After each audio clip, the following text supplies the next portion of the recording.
Yeah. Yun, meron tayong vlogger na pumunta. Ang pangalan po ng vlogger natin ay si Sir Pitik ni Yema.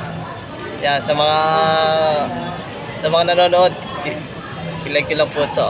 Pitik ni Yema. Pitik ni Yema? Apo. Yan, Pitik ni Yema. Ayan po yung... Kaya ano nangyari dito? Pagawa kasi biglang nabasag eh. Ay ka dyan anak. Hi. Papalitan natin ng bagong LCD. I-like nyo po siya, subscribe nyo po si Pitik. Pitik ni Yema. Pitik ni Yema. Makaka-upload na tayo ng mga pictures.